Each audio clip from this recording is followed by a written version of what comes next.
My sister's silver fork touched my 8-month-old son's lips at 9:20 on Sunday.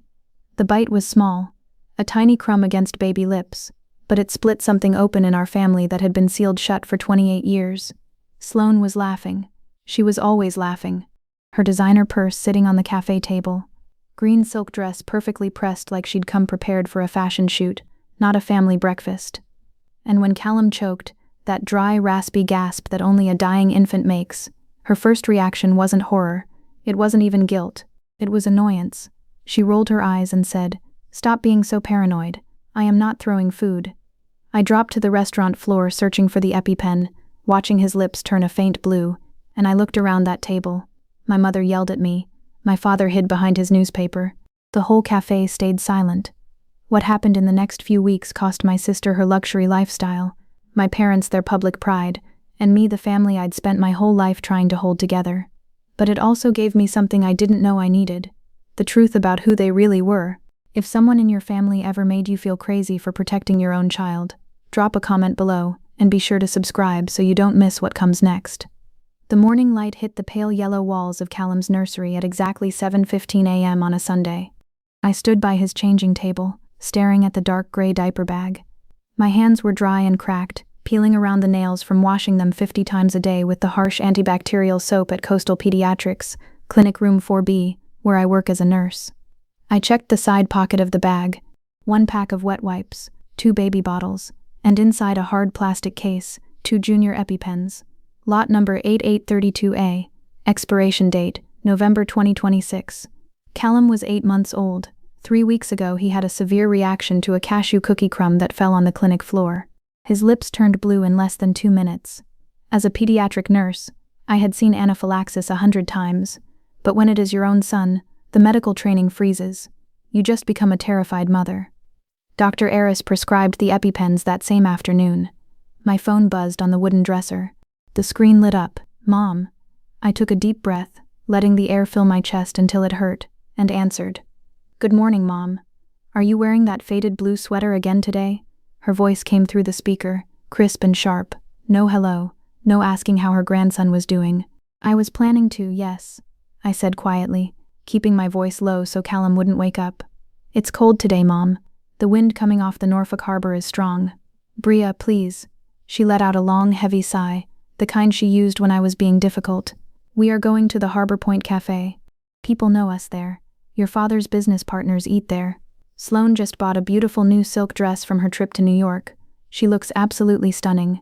I just don't want you looking like, well, like the help. Can you just try to look nice for our family, for me?" I looked down at my cracked hands. Sloane was 26. She worked part-time at a high-end makeup counter and lived rent-free in my parents' pool house.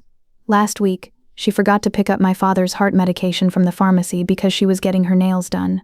My parents laughed it off, saying she was just young and free-spirited.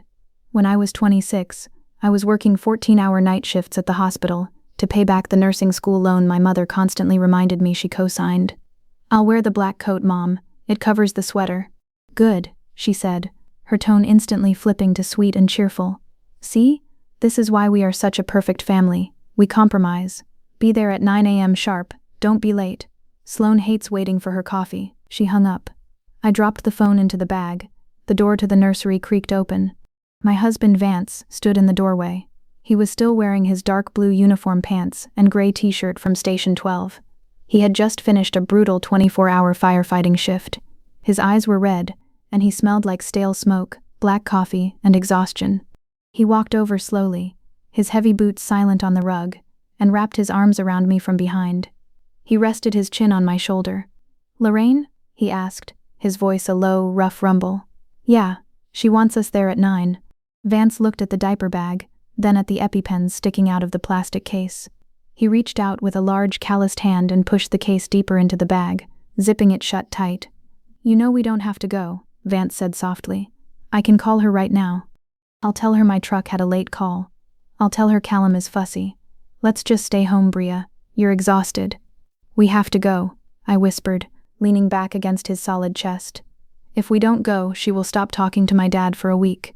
She will tell the whole family I am keeping her grandson away from her.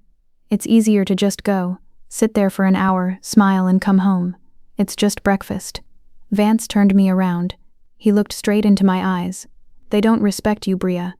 They treat Sloane like she cured a disease, and they treat you like you owe them oxygen.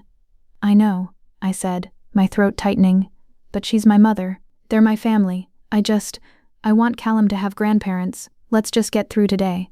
Vance stared at me for a long moment. He didn't agree, but he loved me too much to fight about it. He nodded slowly. Okay, let me grab a quick shower. I'll drive. As Vance left the room, Callum shifted in his crib and made a soft waking noise. I picked up my baby, holding his warm, tiny body against my chest. I fixed my face in the mirror, practicing the calm, blank smile I always wore for Sunday brunch. Everything was fine.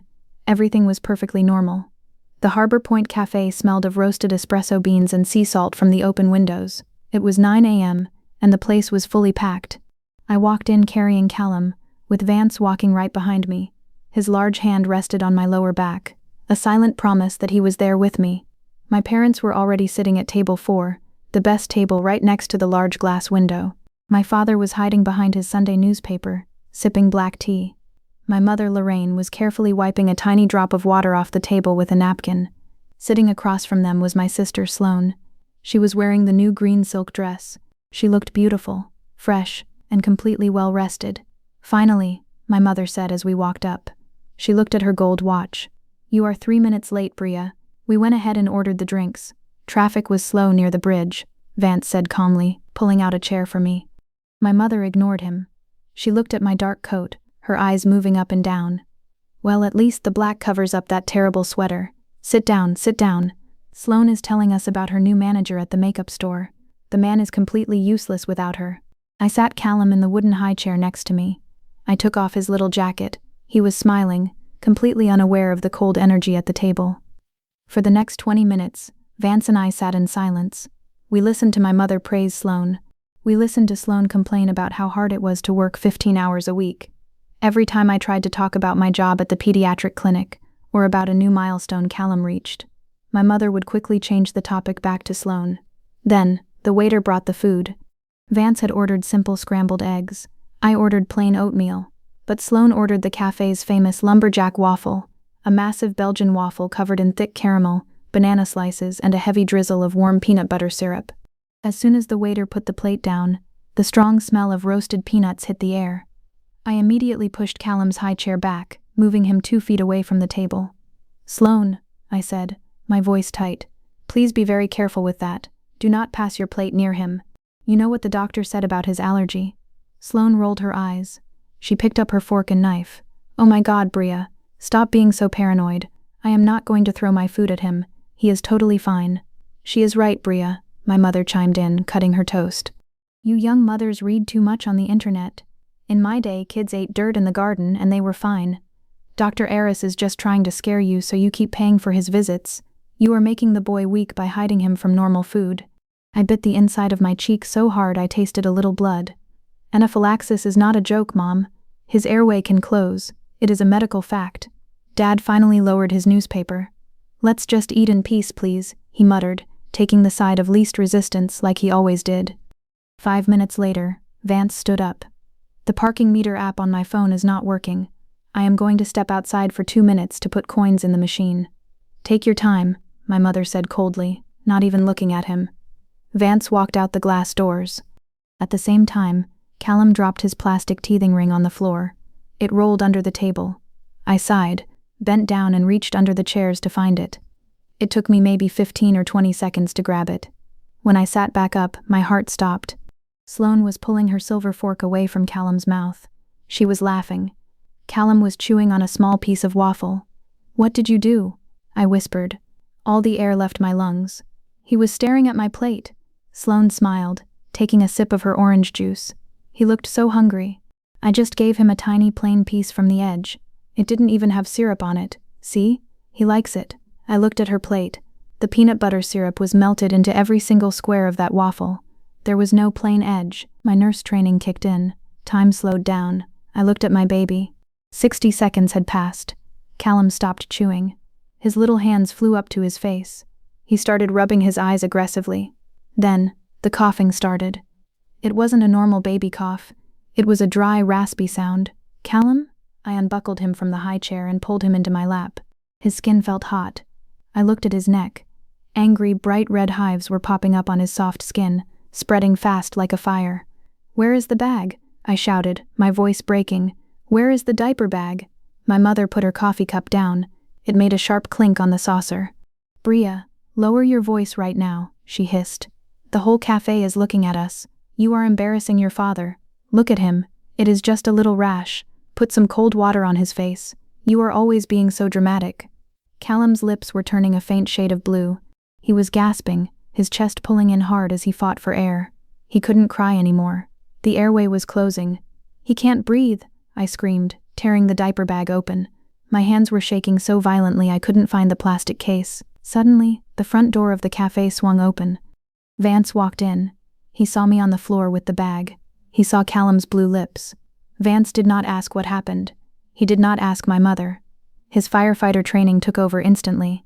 He dropped to his knees, shoved his hand into the bottom of the bag, and pulled out the yellow plastic case.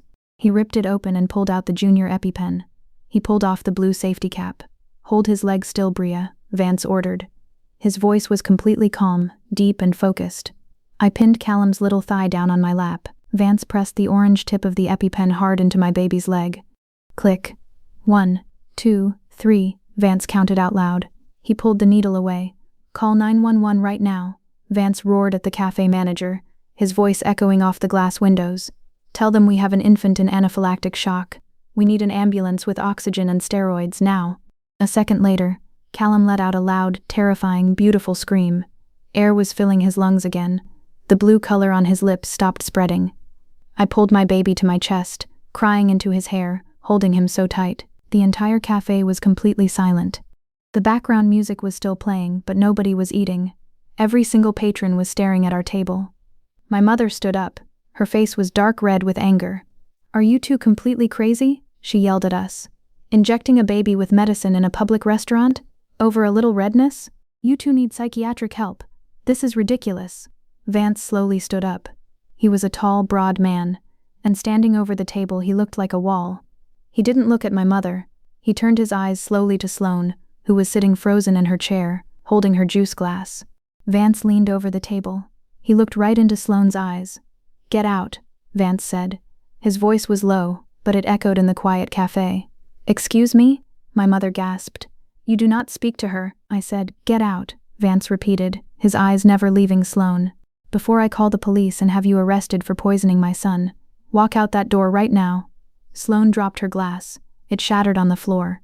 She grabbed her purse and ran out of the cafe, crying. She never saw her nephew again after that day. We didn't take the truck. The ambulance arrived in 6 minutes. Vance rode in the back with us, holding the oxygen mask over Callum's face while the paramedics pushed IV fluids. Nobody spoke a single word. My hands were still shaking so badly I could not unbuckle the seatbelt when we arrived at the hospital. At 9:42 a.m., we were wheeled through the automatic sliding doors of the pediatric ER. I am a nurse. I know this hospital. I know the smell of the strong lemon floor cleaner and the cold air of the waiting room. But walking in as a mother with a sick baby changes everything. The bright fluorescent lights felt like they were burning my eyes. Dr. Evans was the attending doctor on duty. He knew me from my clinic. He didn't ask questions. He took one look at Callum's pale face and the fading red marks on his neck, and he immediately pointed to room 3. EpiPen was administered at 9:25 a.m., Vance told the doctor, his voice still in that deep, focused firefighter tone. About 5 minutes after exposure. We don't know exactly how much peanut butter he swallowed, maybe 1/4 of a teaspoon. Dr. Evans nodded. He checked Callum's lungs with a stethoscope. "You both did exactly the right thing. The airway is open, his heart rate is high, but that is normal after the epinephrine. Now, we just wait. We have to keep him here for at least 4 to 6 hours. Biphasic reaction," I whispered, holding on to the metal railing of the hospital bed. "Yes," Dr. Evans said softly, looking at me with pity. "Sometimes, the allergic reaction comes back a few hours later, even without more peanuts. We need to watch him close. I am ordering an IV line just in case we need to push steroids quickly." For the next 2 hours, Vance and I sat in room 3. Callum fell into a deep, exhausted sleep. The heart monitor beeped in a steady, slow rhythm. Beep, beep, beep. Vance sat in the blue plastic chair in the corner. His broad shoulders were slumped forward. The adrenaline was finally leaving his body. He buried his face in his large hands. I walked over and touched his hair. He looked up and I saw tears in his eyes. My strong, brave husband, who ran into burning buildings for a living, was crying because he almost watched our baby stop breathing in a cafe. At 12:15 p.m., my phone vibrated in the deep pocket of my black coat. I pulled it out. I expected to see a message from my father asking if Callum was alive. I expected a panicked call from my mother. Instead, the screen showed 22 unread messages in our family group chat, titled The Norfolk Crew. I opened the chat. My chest felt tight. Aunt Marin, 10:05 a.m. Bria, what happened? Your mother called me crying. She said Vance completely lost his mind and started screaming at Sloane in public. Aunt Marin, 10:12 a.m. Sloane is locked in her room crying. You know she meant well. She just wanted to share her breakfast. You are making a huge scene over nothing. Dad, 10:45 a.m. Bria, your mother's blood pressure is very high. She had to lay down with a wet towel on her head. Please tell Vance to call and apologize to Sloane. We don't behave like street thugs in public. There was not a single message asking if Callum was okay. Not one. Then, a new voicemail popped up on my screen. It was from my mother. I pressed the phone to my ear. Bria, my mother's voice was sharp, annoyed, and completely calm. You really ruined Sunday brunch today. You embarrassed your father in front of his friends. Sloane was just sharing her food. She is sensitive, Bria. She doesn't understand all your medical paranoia. And Vance threatening to call the police? Over a baby's rash? You both need to grow up. Come over to the house tonight at dinner time. Bring Callum. Apologize to your sister, and we can just forget this whole ugly situation. I slowly lowered the phone. I looked at Callum. He had a clear plastic tube taped to his tiny hand for the IV. He had almost died. If Vance hadn't found the EpiPen so fast, I would be planning a funeral right now, and my mother was worried about Sloane's feelings. Suddenly, my phone buzzed one more time. It was a private text message from Aunt Marin, outside the group chat. Aunt Marin, 12:20 p.m. Bria, just say sorry, please. Don't push your mother right now. You know how she gets when someone challenges her control. Remember what happened in 2022 with your Uncle David's hardware store account. Do not make her angry. Just keep the peace for your own sake. I stared at the screen. My Uncle David lost his business in 2022. The family story was that the economy ruined him. But I always remembered my mother smiling when they packed up his house to move away. What did she do to his account? Why was Aunt Marin bringing it up now? I looked at the messages again. My whole life I thought my family just didn't understand me. I thought if I worked harder, if I became a nurse, if I wore the right clothes, they would finally love me the way they loved Sloane. Sitting in that cold hospital room, the truth finally hit me. It felt like a heavy stone dropping into my stomach. They were not confused. They were not just making mistakes. My mother knew exactly what she was doing. She was willing to risk my baby's life to prove she was right. And my father, my aunts, my cousins, they all knew it, and they protected her because they were scared of her. If you've ever watched your own mother rewrite reality while the entire family stayed perfectly silent to protect her, you know exactly how that cold hospital room felt. Leave a comment and tell me what you would have done. And if you haven't subscribed yet, now is the right time. I didn't cry. The sadness I had carried for 28 years completely vanished. It was replaced by something else. Something very cold and very quiet. I did not reply to Aunt Marin. I did not reply to my father. I opened the settings on my phone. I clicked on my mother's number. I pressed block contact. I did the same for Sloane, my father, and Aunt Marin. Vance watched me from his chair. What are you doing? He asked quietly. Setting a boundary, I said, my voice completely steady. I put the phone back in my pocket and walked over to my sleeping son. I touched his warm cheek. For the first time in my life, I was not the quiet, obedient daughter anymore. The game was over. It took exactly 18 days for the silence in our house to feel normal. For the first week after the hospital, my phone was a dead brick in my pocket. Blocking my mother, father, sister, and Aunt Marin gave me a strange, heavy peace. But toxic people do not just let you walk away easily. When they realize they cannot control you over the phone, they change their strategy. On Tuesday, November 3rd, I found a plain white envelope in our mailbox. No stamp. Someone had driven to our house and pushed it inside. I opened it standing in the driveway. The autumn wind off the Norfolk harbor was freezing, biting through my thin scrub jacket.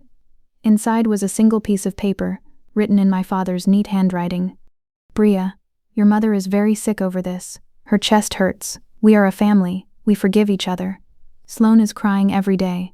Stop this childish game and bring our grandson to the house for dinner on Friday. There was no apology. No mention of Callum's hospital wristband, just guilt and demands. I did not cry.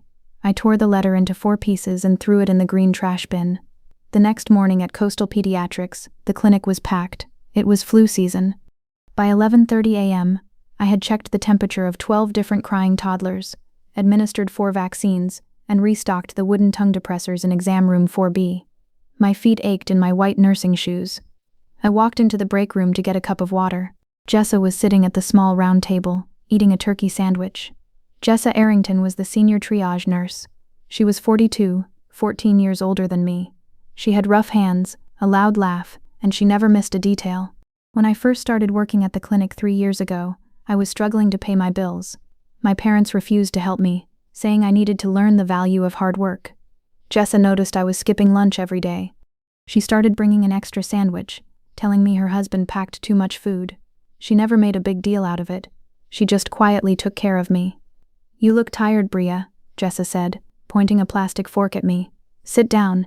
You have 15 minutes before Dr. Eris needs you in room 2. I sat down heavily on the plastic chair. I rubbed my eyes. "Callum slept fine," I said, staring at the white table. "But my mind is running. I keep thinking about what my aunt texted me at the hospital." Jessa put her fork down. She knew everything that happened at the cafe. She was the one who covered my shift the next day so I could stay home and watch Callum breathe. "The text about your Uncle David?" Jessa asked quietly. I nodded. I pulled my phone out and found the screenshot I had taken before blocking Aunt Marin. I slid the phone across the table to Jessa. Jessa read the screen. Her eyes narrowed.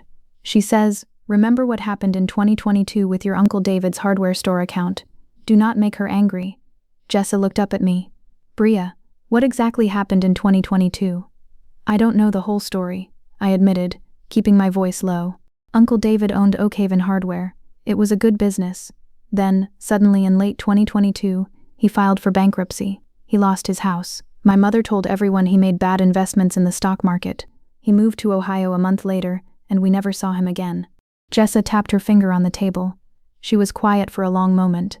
"Your mother does the accounting for your father's real estate firm, right?" "Yes," I said. "She handles all the money. She loves the control." Jessa leaned forward. "My husband Tobias works at the Norfolk County Clerk's office. He manages the public business records, bankruptcies, property transfers, tax liens. It is all public information if you know where to look and have the right system access." My heart did a strange, fast beat in my chest. I want to know why Aunt Marin used his name to threaten me. What did my mother do to him?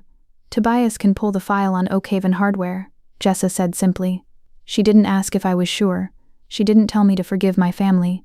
She just offered me the tool I needed. "He can look at the 2022 bankruptcy filings. We can see who the biggest creditors were.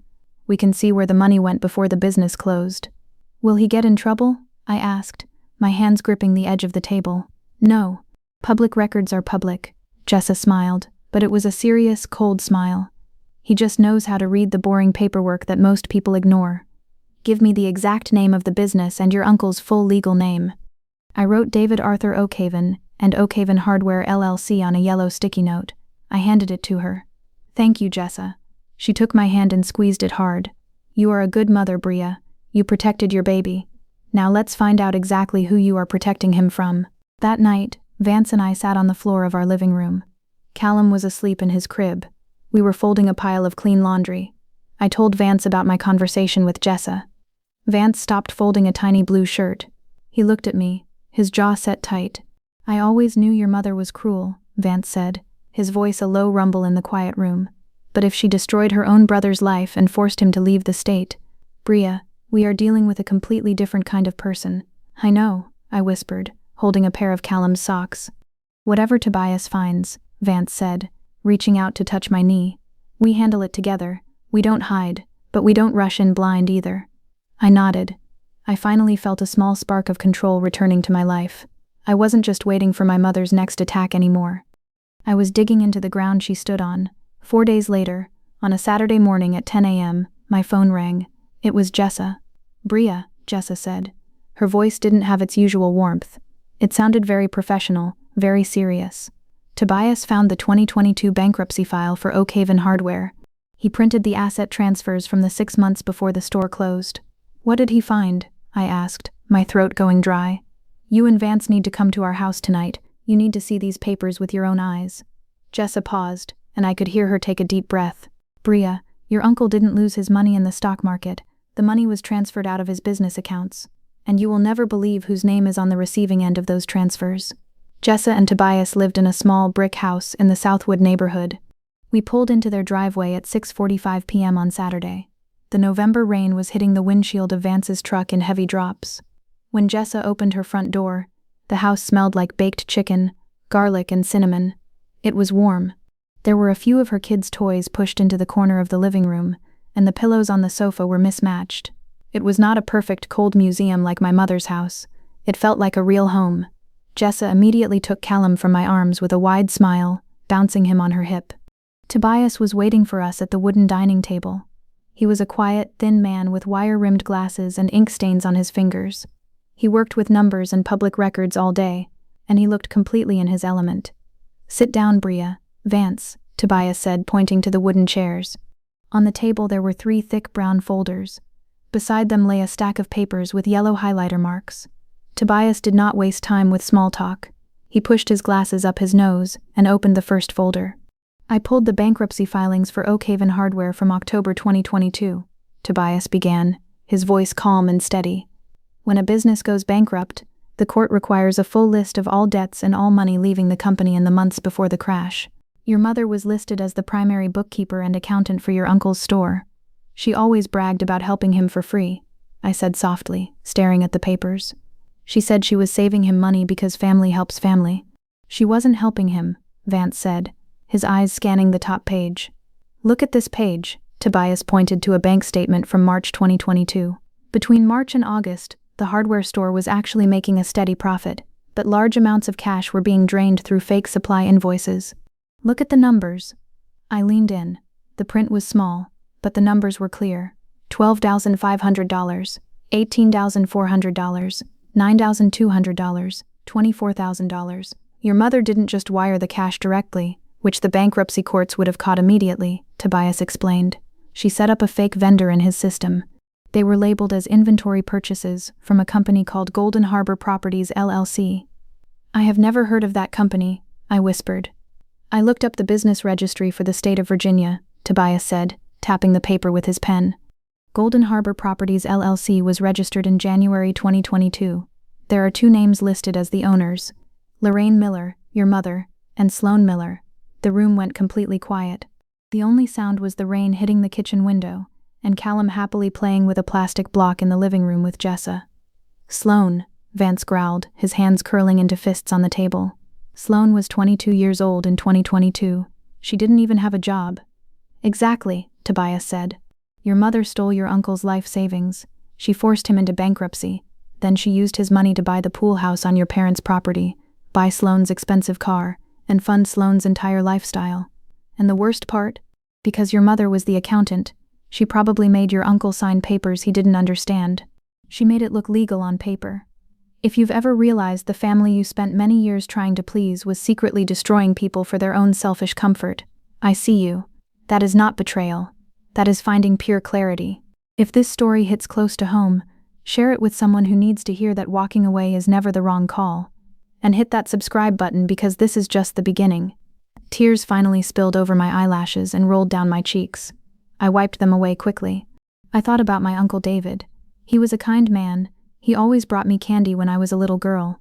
My mother ruined him. She stole his dignity, convinced the whole family he was a failure who made bad stock market bets, and watched him leave the state in shame.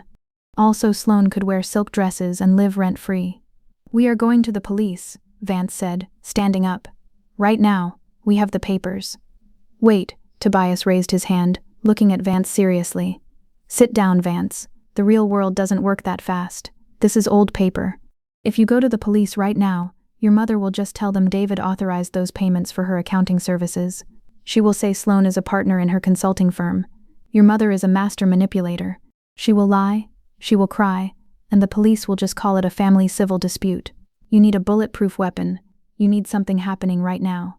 I looked at Tobias, My mind was racing, connecting the dots. My father's real estate firm, I said, my voice suddenly very clear. Vance looked at me. What?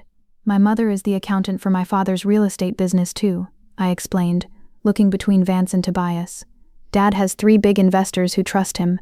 He brings in the clients, but Mom handles all the bank accounts, the tax forms, and the wire transfers.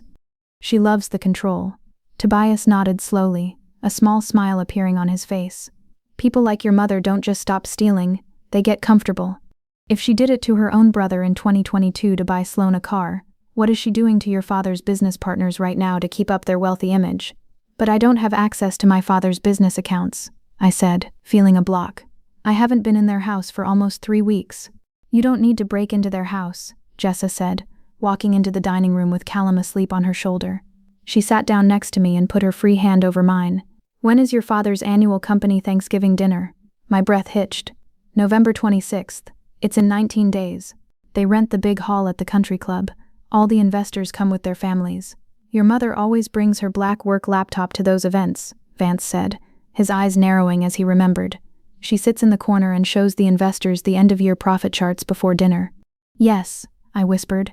She never leaves that laptop alone, except when she has to give her welcome speech on the main stage. Tobias folded his hands on the table. If you can get me 15 minutes with that laptop, I can download the hidden ledgers. I can find exactly where she is moving the investors' money. But Bria, if we do this, there is no going back. It will not just be a family fight. It will be the end of her fake world. I looked down at my sleeping son in Jess's arms. I thought about Callum choking in the cafe while my mother complained about me being dramatic. I thought about Uncle David. DNA did not make these people my family. The people sitting at this wooden table, Jessa, Tobias, and Vance, they were my real family. I looked up at Tobias. My tears were gone. Tell me exactly what I need to do, I said. The next 2 weeks moved with a heavy, nervous energy. It was the kind of quiet you feel before a massive thunderstorm hits.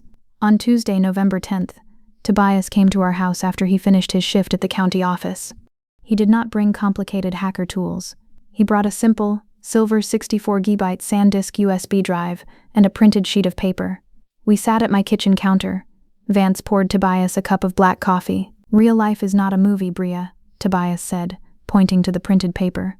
You cannot just press one button and download a person's whole life. But your mother is a creature of habit. She uses a standard accounting software for your father's real estate firm. I checked the public tax filings. The software generates a main backup file, but those are heavily encrypted. Luckily, your mother is old school. She exports her real calculations into hidden Excel spreadsheets so she can manipulate the numbers manually. They end in .csv. Tobias slid the silver USB drive across the granite counter. It felt cold against my fingers. She always has her laptop open at the Thanksgiving dinner to show the investors the charts, Tobias continued. That means she is already logged in. You do not need her password. You just need to plug this USB into the side of the laptop, open the Documents folder. Find the folder named Private Audit 2026. Drag the Excel files onto the USB drive. It will take maybe 90 seconds to copy. Then, pull the USB out and walk away. I stared at the small piece of metal in my hand. 90 seconds. It sounded so fast, but I knew that standing behind my mother's chair, 90 seconds would feel like 10 years. I can do it, I said, my voice steady. We need a reason to be there first, Vance pointed out, leaning against the sink. She blocked us out. We blocked them. If we just show up at the country club, her private security will stop us at the door. They will invite us, I said, looking at the dark window. The dinner is about their public image. My mother cannot explain to 3 millionaire investors why her own daughter and grandson are missing from the family table. She needs us there for the picture. I was right. But it wasn't my mother who came to break the silence. On Wednesday, November 18th, I was at Coastal Pediatrics. It was 2:15 p.m. I had just finished cleaning exam room 2. The air smelled like rubbing alcohol and cherry-flavored baby syrup. I walked out to the main hallway and stopped. My father, Arthur Miller, was standing at the front reception desk. He was wearing his expensive charcoal gray business suit and a gold watch. He looked completely out of place next to the plastic waiting room chairs and the posters of cartoon giraffes. When he saw me, he offered a weak, tired smile. "Hello, Bria." I didn't smile back. I crossed my arms over my blue scrubs. "Dad, what are you doing here?" He looked around nervously. A young mother holding a crying toddler walked past us. Can we step outside for a minute, please? I told Jessa to watch my station. I followed my father out the glass doors into the cold November air. He stood near his silver Mercedes parked at the curb. He looked older than I remembered. There were deep dark circles under his eyes. Your mother hasn't slept in weeks, Bria, my father started, using his soft peacemaker voice. The house is miserable. Sloane is constantly crying because Vance yelled at her. And your mother, she is having heart palpitations from the stress of this family being broken. Callum almost died, Dad, I said, keeping my voice flat. He stopped breathing, because Sloane fed him peanut butter. Did Mom mention that part? My father sighed heavily, rubbing his forehead. It was an accident, Bria. She didn't mean to hurt him. You know Sloane doesn't pay attention to details, but Vance threatening police? You blocking our numbers? It is too much. You are punishing us. I am protecting my son. He stepped closer, lowering his voice. Bria, listen to me. The Thanksgiving dinner is next Thursday at the Oakwood Country Club. Mr. Henderson and Mr. Vance, the main investors, they are coming with their wives. They expect to see my whole family. They value family businesses. If you and Vance don't show up, they will ask questions. It makes the firm look unstable. I looked at him, really looked at him. For 28 years I thought my father was just a quiet man who let my mother run the house because he loved peace. But standing in the parking lot, I saw the truth. He didn't care about peace. He only cared about the money and the image. He was the ultimate enabler. He would let my mother destroy anyone, even his own brother, even his grandson, just to keep his comfortable life intact. You want me to come and pretend everything is perfect, so your investors keep giving you money, I said. It was not a question. He flinched, looking away. That is not fair, Bria. We are family. You need to be the bigger person, please. Just come for 2 hours, eat dinner, smile for the photos. You don't even have to talk to Sloane if you don't want to. I will buy you a new dress. Just, don't do this to my business. He reached into his suit jacket and pulled out a thick white envelope. He tried to hand it to me. I knew it was cash. It was his way of fixing things without ever actually fixing them. I didn't take the envelope. I looked at the cold pavement, playing the part I needed to play. I let out a long, defeated sigh, pretending to give in. Fine, I said softly, looking back up at him. Vance and I will come to the dinner. We will bring Callum. We will sit at the table. My father's shoulders instantly dropped with massive relief. He smiled, a real bright smile. Thank you, Bria, thank you. I knew you would understand. It's for the best. I'll tell your mother to put your names back on the guest list. He quickly got into his car before I could change my mind and drove away. I stood in the cold for another minute. I put my hand in my pocket, wrapping my fingers tightly around the small silver USB drive Tobias had given me. My father thought he had won. He thought the toxic balance of our family was restored. He had no idea what was actually coming to the Oakwood Country Club next Thursday. Thursday, November 26th, arrived with freezing rain and dark gray clouds covering the city. At exactly 6:30 p.m., Vance drove his black truck up the long curved driveway of the Oakwood Country Club. The Grand Willow Room was located on the second floor. When we walked through the heavy wooden double doors, the warm air hit my face. The room smelled like roasted garlic, fresh pine needles from the winter decorations, and expensive vanilla perfume. Massive crystal chandeliers hung from the ceiling, throwing soft yellow light over 12 round tables covered in clean white cloth. I did not wear the new dress my father offered to buy. I wore a simple dark green dress I bought 3 years ago. Vance wore his only dark suit. He carried Callum, who was dressed in a tiny gray vest. We looked completely out of place in a room full of designer clothes and diamond watches. But I did not care. My focus was sharp. I was not there to impress anyone. As soon as we stepped onto the thick red carpet, my mother walked toward us. She was wearing a stunning red silk dress, holding a glass of champagne. Next to her was Mr. Richard Henderson, my father's biggest real estate investor. He was an older, bald man with a loud laugh. "Oh, look who finally arrived," my mother said, her voice dripping with fake, sugary sweetness. She reached her hands out toward Callum. "My beautiful grandson, come to Grandma." Vance did not hand Callum over.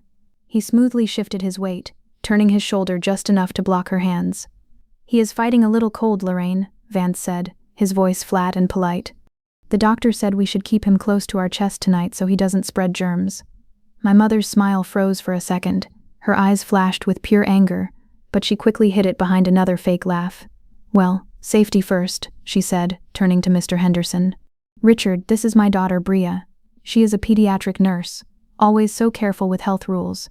And her husband Vance, one of our brave city firefighters. Mr. Henderson shook Vance's hand firmly. Good to meet you, son. Arthur tells me you have a beautiful family. It is wonderful to see the whole Miller family together for the holidays. Good, strong family values. That is why I trust your father with my money. Yes, I said quietly, looking right into my mother's eyes. Family is very important. My mother quickly turned around to greet another guest. I stood still and scanned the large room. My nurse training taught me how to read a chaotic emergency room in 5 seconds. I did the same thing here. I checked the exits. I checked where the waiters were walking. And then, I found it. In the back corner of the room, near the kitchen doors, there was a small mahogany wood table. On top of the table sat my mother's black work laptop. A white HDMI cable connected the laptop to a large screen on the wall, showing a slide titled Golden Harbor Real Estate, 2026 Growth. The laptop was open. The screen was bright. My heart started beating fast, hitting hard against my ribs. I looked at Vance. He followed my eyes to the corner. He gave me a single tiny nod. At 7 p.m., my father tapped a silver spoon against his crystal water glass. The sharp clink, clink, clink echoed in the room. Everyone stopped talking and moved toward their assigned tables. Welcome, everyone, my father said into a microphone at the front of the room. He looked nervous, sweating slightly under the bright lights. Before we eat this wonderful Thanksgiving dinner, my lovely wife and our head accountant Lorraine will share a few words about our success this year. My mother stood up from table 1. She walked confidently to the wooden podium. She adjusted the microphone. She was going to speak for at least 10 minutes. This was my only window. I leaned over to Vance and whispered, "Take Callum to table 4. I need to go." Vance took the baby bag and held Callum close. "Be fast," he whispered back. I stood up and walked away from the bright dining area, heading toward the dim corner near the kitchen. The waiters were busy carrying large trays of hot food out the swinging doors. Nobody was looking at the small mahogany table. I reached into my dress pocket and pulled out the small silver USB drive. My hands were sweating. I wiped my right hand on my green dress. I stood behind the laptop, blocking the screen with my body so anyone looking from the tables would just see my back. I looked at the screen. It was exactly as Tobias said. The computer was unlocked. I pushed the silver USB into the side port. Ding! A small window popped up on the screen. My hand was shaking as I used the mouse pad. I clicked on the yellow folder icon. Documents. I scrolled down. My eyes scanned the names. Tax 2025. Contracts. Then, I saw it. Private Audit 2026. I clicked the file and dragged it over to the USB drive icon on the left side of the screen. A gray box appeared in the middle of the screen, copying 1.4 GB to USB drive. A green progress bar slowly started to move. Time remaining, 60 seconds. 60 seconds. In an emergency room, 60 seconds can feel like an hour. I stared at the green bar. 45 seconds. 30 seconds. Suddenly I heard high heels clicking on the wooden floor behind me. "Bria, what are you doing back here in the dark?" I froze. I slowly turned my head. Sloane was standing 5 feet away from me, holding a glass of white wine. She was wearing a tight black dress. Her eyes were looking at me, confused and annoyed. Time remaining, 15 seconds. "My heel," I said, my voice shaking just a little bit. I quickly bent down, grabbing the strap of my black shoe, hiding the laptop screen with my arm. The metal buckle on my shoe broke. I was just leaning against the table to try and fix it in the light from the screen. Sloane rolled her eyes, taking a sip of her wine. "You always buy cheap shoes, Bria. You should have let Dad buy you a proper outfit. You look like you are going to a funeral." Time remaining, 5 seconds. "I'll fix it in a second," I said, keeping my head down. Sloane sighed loudly. "Whatever, don't take too long. Mom is going to be mad if there is an empty chair in the family photos." She turned around and walked toward the women's restroom. I stood back up quickly. The gray box on the screen was gone. The copy was complete. I reached down, pulled the silver USB out of the laptop, and pushed it deep into the pocket of my dress. I closed the file folders on the screen, leaving the growth chart showing perfectly, just as I found it. I took a deep breath, smoothing my dress with my cold hands. I walked back to table 4 and sat down in the empty chair next to Vance. Under the table, Vance reached out and held my hand. His fingers were warm. I looked at the front of the room. My mother was still smiling at the microphone, telling the investors how much she valued their trust, how the company was built on honesty and family loyalty. I squeezed Vance's hand. The cold metal of the USB drive pressed against my leg through the thin fabric of my dress. She had no idea. The morning after Thanksgiving, the adrenaline completely left my body. I woke up at 6 a.m. with a terrible headache. My hands felt heavy. I walked into the kitchen and made a pot of black coffee. Outside, the Norfolk sky was a dull, pale gray. At 8:30 a.m., Jessa and Tobias arrived at our house. Vance unlocked the front door and led them straight to the kitchen island. I did not say hello. I just reached into the pocket of my green dress, which was resting on the counter, and pulled out the silver USB drive. I placed it on the white marble. Tobias looked at it. He didn't smile. He opened his black backpack and pulled out his personal laptop. It was thick and heavy, not like the thin, fancy ones my father bought for Sloan. Tobias plugged the laptop into the wall outlet, then pushed the USB drive into the side. "Make yourselves comfortable," Tobias said quietly, adjusting his wire glasses. "This will take a few hours. I have to convert her accounting file into a format I can read without her specific software." For 3 hours the house was completely silent except for the fast clicking of Tobias's mouse. Jessa sat on the living room rug, playing with Callum and his wooden blocks. Vance sat next to me at the kitchen island, his large hand resting over mine. We drank cold coffee. Nobody wanted to talk. We were all just waiting for the bomb to go off. At 11:45 a.m., Tobias stopped typing. He took a long, slow breath and pushed his glasses up into his hair. He rubbed his tired eyes. "Come here," Tobias said. His voice was completely flat. Vance and I stood up and walked behind his chair. Jessa picked Callum up and came over to look too. The screen was filled with thousands of small boxes, numbers, and dates. It looked like a giant, confusing wall of math. Tobias pointed his pen at a column highlighted in bright yellow. "Your mother is a very smart woman, Bria," Tobias started, keeping his pen on the screen. "On the surface, the company looks perfect, but she keeps 2 sets of books. This one, the hidden one, shows the real bank accounts." Tobias clicked a button, and a new page opened. "This is the ledger for Mr. Henderson, the investor you met last night. In August 2026, he wired your father's firm $2.5 million as the initial escrow deposit to buy a new commercial warehouse on 4th Street. Dad talked about that warehouse for weeks," I whispered. "He said it was going to be their biggest project." "Your father never bought the warehouse," Tobias said gently, looking up at me. "Look at the outgoing wire transfers for that exact same week." He pointed to 3 different lines. August 12, wire transfer, Mina's $150,000 to Golden Harbor Properties LLC. August 14, wire transfer, $140,000 to Oak Haven Auto Dealership. August 18, wire transfer Minish $100,000 to Oakwood Country Club, private mortgage account. My throat went completely dry. Golden Harbor, that's the company she used to steal Uncle David's money. "Yes," Tobias nodded. "She moved Mr. Henderson's investment money into her private company to pay for Sloane's new car, Sloane's credit card bills, and your parents' massive house mortgage at the country club." Vance crossed his thick arms over his chest. His jaw was tight. "If they didn't buy the warehouse, how is the firm paying Mr. Henderson his monthly profit?" "By stealing from the next person," Tobias explained, clicking another page. "It is a classic Ponzi structure. When a new investor gives your father money, your mother uses a small piece of it to pay Mr. Henderson his profits. She uses the rest to keep up their wealthy lifestyle. Dresses, cars, parties. They are completely broke, Vance. The real estate firm has less than $4,000 in its actual operating account. If one investor asks for their full money back today, the whole family goes to federal prison." I felt the kitchen floor spin under my feet. I grabbed the edge of the counter. My mother wasn't just cruel, she was desperate. She built a fake, perfect world, and she was willing to commit massive federal crimes to keep it. She justified it in her head. She probably told herself she deserved that money because she worked hard to make my father look good.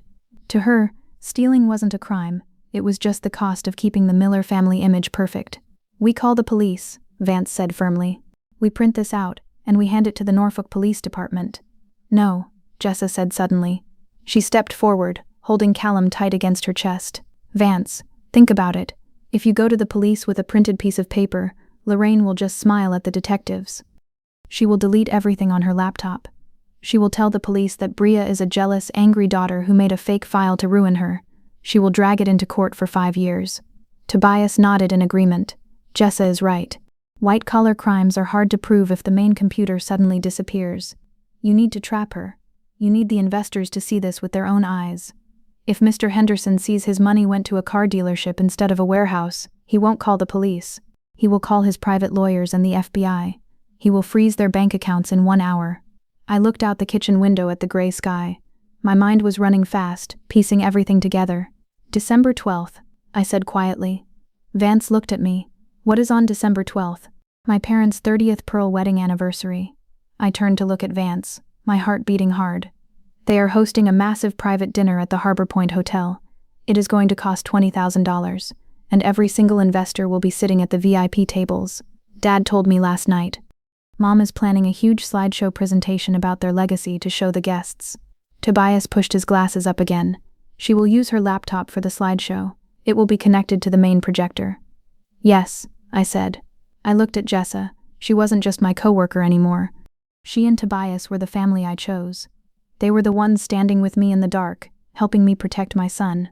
Tobias, I said, my voice completely steady now. Can you put all these hidden ledgers, the real numbers, the car payments, the fake warehouse, can you put them into a simple, easy-to-read presentation? Something that takes exactly 10 seconds to understand. Tobias smiled slightly. It was a cold, sharp smile. I can make it the clearest financial report Mr. Henderson has ever seen in his life. Good, I said. Put it on the USB drive. I am going to give my mother the anniversary gift she truly deserves. The Harbor Point Hotel ballroom smelled like expensive white roses, melted butter, and roasted prime rib. It was December 12th, my parents' 30th pearl wedding anniversary. Walking into the massive room felt like stepping into a fake movie set. The ceiling was covered in thousands of tiny fairy lights. There were 15 large round tables, each covered with heavy silver plates and tall crystal vases. Over 150 people were wearing dark tuxedos and expensive evening gowns. Soft jazz music played in the background. Everything looked perfect, wealthy, and completely untouchable. Vance walked beside me, his hand resting firmly on my lower back.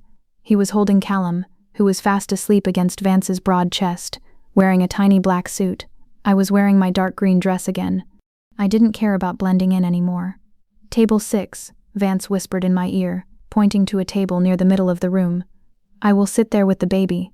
I have a clear view of the exit doors if we need to leave fast. Okay, I nodded. My hands were freezing, but my mind was completely clear, like a perfectly quiet hospital room before a major surgery. I looked toward the front of the ballroom. My mother, Lorraine, was standing near the main stage. She wore a stunning silver silk dress that shined under the lights. She had a pearl necklace around her neck. She was laughing, holding a glass of champagne, and talking to Mr. Henderson and his wife. My father stood quietly next to her, nodding at whatever she said. A few feet away, Sloane was showing off a new diamond bracelet to her friends. The bracelet probably cost more than my entire yearly salary at the pediatric clinic. It was paid for by the investors sitting in this very room. None of them knew. They were completely comfortable in their lies. I took a deep breath and felt the small cold metal of the silver USB drive inside my small black purse. Tobias had programmed it perfectly. He told me I only needed 10 seconds alone with the laptop. At 8 p.m., the jazz music slowly faded out. The lights in the ballroom dimmed, leaving only the bright spotlights shining on the main stage. My father walked up the wooden stairs to the microphone. He tapped it twice. "Good evening, everyone," my father said. The room went completely silent. "Thank you all for coming tonight to celebrate 30 years of marriage, 30 years of family, and 30 years of building the Miller legacy." The crowd clapped loudly. Mr. Henderson raised his glass in the air. "But I cannot take the credit," my father continued, looking at my mother with a soft, tired smile. "The real brain behind our real estate firm, and the heart of our family, is my beautiful wife Lorraine. She has sacrificed everything to keep this family strong and to protect our business." My mother smiled graciously and walked up the stairs. She took the microphone from my father. She looked out at the crowd. She looked directly at me for a second. There was no warmth in her eyes, just a cold warning to behave. "Thank you, Arthur," my mother began, her voice smooth and deeply persuasive. She did not sound like a villain. She sounded like a hero. "When we started this company, we had nothing. But I promised myself that I would build a safe, wealthy life for my children. Building a legacy is not easy. It takes hard choices. It takes late nights. Sometimes people don't understand the heavy burden of protecting a family's honor and future. But every choice I made, every single thing I did, was for the people I love." She truly believed it. I could hear it in her voice. She had manipulated her own mind into believing that stealing Uncle David's money and faking real estate deals were just sacrifices she had to make for her family. And now, my mother smiled warmly, pointing to the massive white screen behind her. "I want to show you a short slideshow of our journey, the houses we built, the deals we closed, and the beautiful family we raised." While everyone was clapping, I slipped away from table 6. I walked quickly and quietly through the dark shadows at the edge of the ballroom. I headed straight for the small audio-visual table set up in the back corner. A young hotel worker in a black vest was standing behind the table. My mother's black work laptop was open, glowing brightly in the dark. An HDMI cable connected the laptop to the massive projector hanging from the ceiling. I walked right up to the young man. I gave him my calmest, friendliest nurse smile.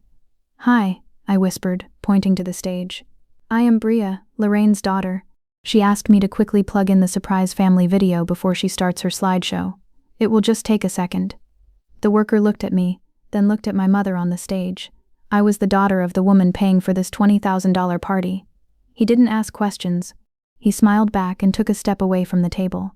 "Sure, go ahead." My heart was beating so loud I thought the whole room could hear it. I pulled the silver USB drive from my purse. I pushed it into the side port of the laptop. The screen flashed. Tobias had made it incredibly easy. A single file popped up on the screen, named 30yearslegacy.pdf. I double-clicked the file. I hit the button that said full screen view. Then, I pulled the USB out, dropped it back into my purse, and took 3 steps back into the shadows. On the stage, my mother turned around with a massive, proud smile, waiting to see a picture of her wedding day. Instead, the massive projector screen lit up with a bright, harsh white light. There was no music. There were no pictures of babies or houses. It was a massive financial document, blown up to the size of a movie screen. The black text was huge and impossible to ignore. At the very top, in bold red letters, the slide read, "Mr. Richard Henderson, Mina's August 2026 investment funding. Purpose, 4th Street Warehouse escrow deposit $2,500,000. Below that, there was a massive yellow arrow pointing to the real bank transfer records. Actual money transfers, $850,000, transferred to Golden Harbor Properties LLC, owner Sloan Miller, $140,000, transferred to Oakhaven Auto Dealership, purchase 2026 BMW and Porsche for Sloan Miller, $100,000, transferred to Oakwood Country Club, private mortgage payment in arrears, 0.0 Bieridines, transferred to commercial real estate." The entire ballroom froze. The silence was so heavy it felt like the air had been sucked out of the room. Nobody took a breath. My mother stared at the screen. Her proud smile slowly melted off her face. Her hands started to shake. The microphone slipped out of her fingers and hit the wooden floor with a loud, sharp screech that echoed through the speakers. At the VIP table, Mr. Henderson slowly put his crystal glass down. He did not look angry yet. He looked completely shocked. He squinted his eyes, reading his own name, reading the exact amount of money he had given my father, and reading the name of the car dealership. "Arthur?" Mr. Henderson's deep voice broke the dead silence. He stood up from his chair. "Arthur, what the hell is this?" The screech of the microphone hitting the floor was still ringing in my ears. For 10 long seconds, nobody in the Harbor Point Hotel ballroom moved. The waiters stopped walking. The guests at the 15 large round tables stopped chewing their food. The only sound was the soft clinking of ice melting in crystal water glasses. Every single person was staring at the massive white screen. Mr. Richard Henderson was still standing at his VIP table. His face was slowly turning a deep, angry shade of red. He did not yell. Wealthy businessmen usually do not scream when they realize they have been robbed. They get very quiet. "Arthur," Mr. Henderson said again.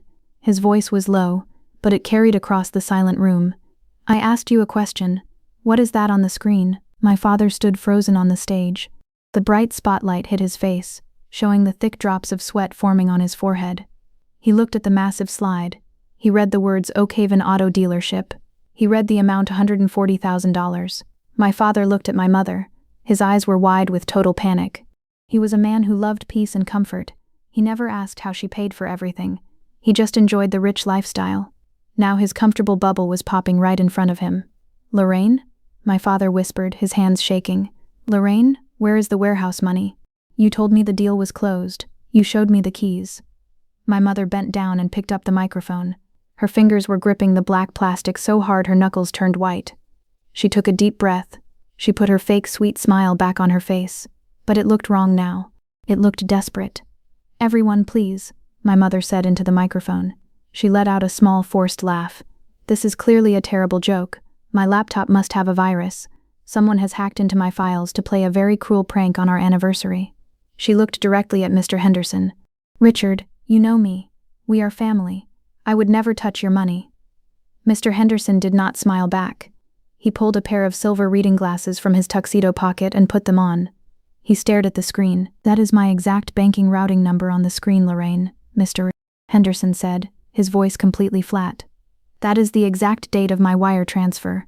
A random computer virus does not know my private routing number, and a virus does not buy a BMW for your daughter.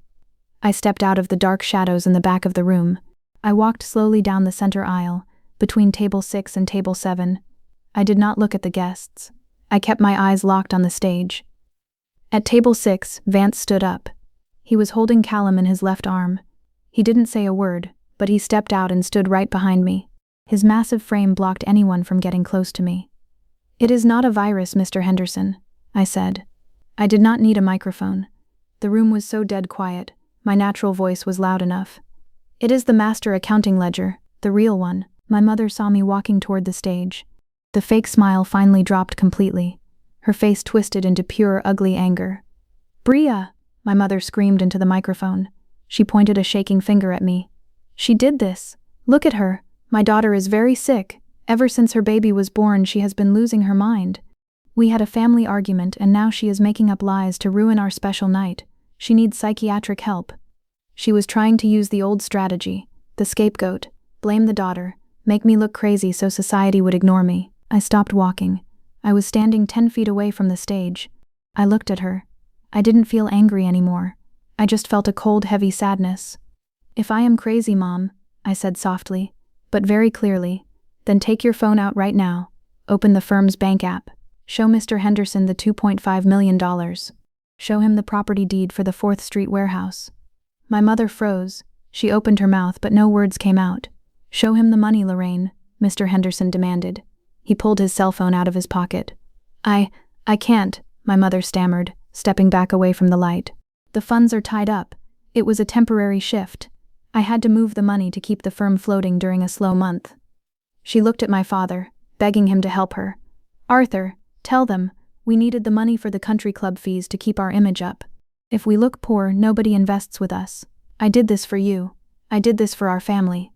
She wasn't a cartoon villain. She truly believed her own lies. In her mind, stealing $250,000 was just a necessary sacrifice to keep her family looking important. You didn't do it for the family, Mom, I said.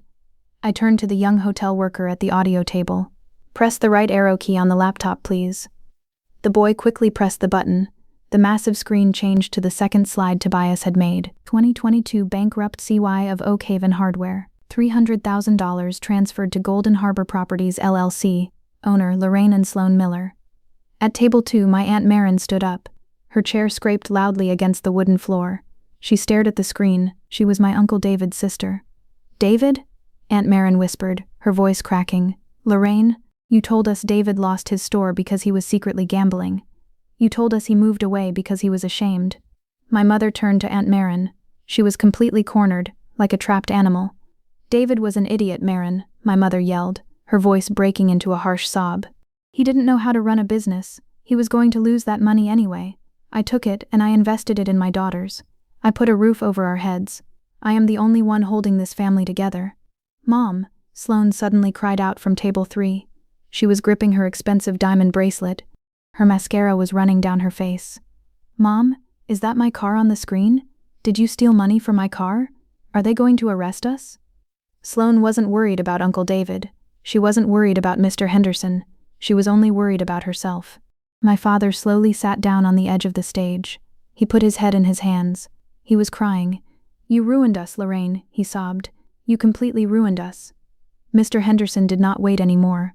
He turned to a tall man in a dark suit sitting at his table. It was Thomas, his lead corporate attorney. Thomas, Mr. Henderson said calmly, his voice slicing through the silent room. Monday morning at 8 a.m., the second the courthouse opens, I want an emergency injunction filed to freeze every single Miller Real Estate bank account. Then draft a complete summary for the FBI's white-collar crime division. We are handing them a federal fraud case. My mother dropped the microphone. She stumbled off the stage, walking toward Mr. Henderson's table. She held her hands out, crying real tears now. Richard, please, she begged. grabbing the edge of his table. "We can sell the house. I can pay you back. Don't call the authorities. We are good people. We are a respectable family."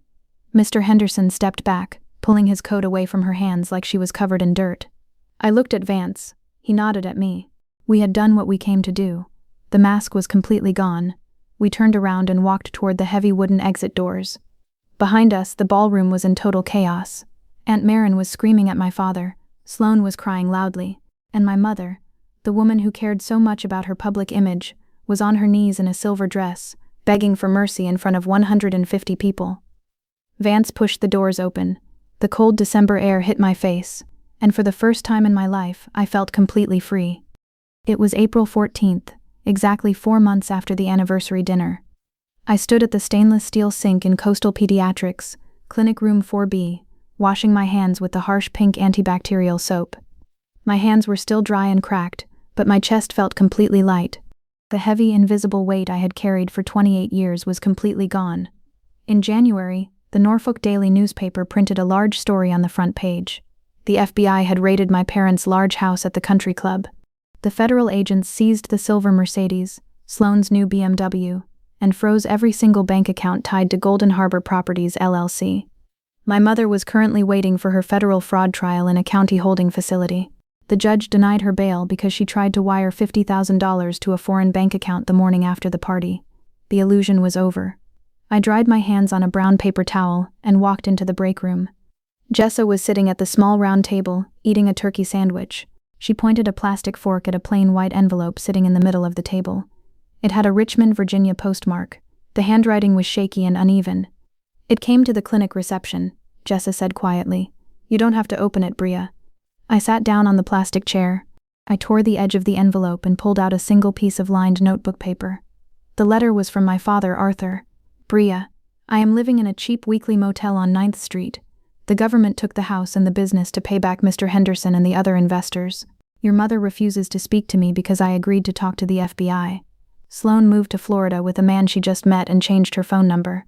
She completely abandoned me. I know I was quiet when I should have protected you. I know I let Lorraine hurt you and David. I was a coward. But my chest hurts all the time. Please, can I just see Callum for 10 minutes? Can we just sit in a park? I am so completely alone." I read the words twice. The break room was very quiet. 6 months ago, a letter like this would have broken my heart. I would have rushed to his cheap motel to fix his life. I would have put my own family at risk just to make my father feel comfortable again. But sitting in the warm break room, I just folded the paper in half. My father did not want to see my son because he missed him. He wanted to see Callum because his wealthy, perfect world was gone, and he needed someone to make him feel like a good person again. He wanted a quick, easy pardon to erase his guilt. But real life does not have magical quick fixes. You cannot watch your wife risk your grandson's life, steal your brother's future, and then ask for a hug just because your money ran out. Actions have permanent consequences. I stood up and dropped the folded letter into the blue trash bin. I did not write back. I did not call him. The door was closed forever. "Are you okay?" Jessa asked, watching me closely. "I am perfectly fine," I said, offering a genuine soft smile. At 5:30 p.m. I drove home. When I unlocked my front door, the warm smell of baked garlic bread and roasted chicken filled the hallway. Vance was standing at the stove, wearing his gray Station 12 t-shirt, stirring a pot of pasta. Callum was sitting in his high chair, laughing loudly and banging a plastic green spoon on the tray. Tobias was sitting at the kitchen island, pushing his glasses up his nose while he showed Callum how to stack wooden blocks. I took off my black coat. I looked at the people laughing in my kitchen. None of them shared my last name, but when the fire started, they were the ones who stood in the flames with me. I walked over to the stove and wrapped my arms around Vance from behind, resting my cheek against his broad back. He smelled like garlic, engine oil from the fire truck, and home. He turned his head slightly and kissed my forehead. "Good day at the clinic?" Vance asked softly, his rough, calloused hand covering my cracked fingers. "The best day," I whispered. Tobias pushed a small wooden tower of blocks toward Callum. Callum swung his plastic green spoon, knocking the blocks over with a loud clatter onto the tile floor. He giggled, a bright, clear sound that echoed in the kitchen. Jessa just laughed loudly, handing Tobias a paper napkin to wipe a drop of spilled water off the granite counter. She didn't complain about the mess. Nobody told Callum to lower his voice. Nobody cared if his gray shirt had a little pasta sauce on the collar. This was the complete opposite of Sunday brunch at the country club. I sat down at the kitchen island. Vance placed a large white bowl of pasta in front of me. Thick steam rose from the food, warming my cold face. "Eat," Vance said, pulling up a wooden stool next to me. "You worked a 10-hour shift on your feet, Bria." For a long moment, I just sat there holding my silver fork. I watched the 4 people in my kitchen. When I was a little girl, I was taught that loyalty meant keeping quiet. I thought love was a transaction. I thought I had to earn my place at the table by wearing the right clothes, by hiding my exhaustion, and by never questioning the rules. I spent 28 years trying to pay a debt that I never actually owed. I let my mother and father make me feel small, hoping that one day they would just look at me the way they looked at Sloane. But looking at Jessa, who quietly brought me sandwiches when I was broke and hungry. Looking at Tobias, who spent his entire weekend digging through boring legal papers to protect my baby. Looking at Vance, who stood like a brick wall between my son and a dangerous woman without a single second of hesitation. I finally understood the truth. True loyalty is not inherited. It is built, day by day, through actions. It is messy. It is loud. It is showing up on a random Tuesday evening to help fold baby laundry or stack wooden blocks on the floor.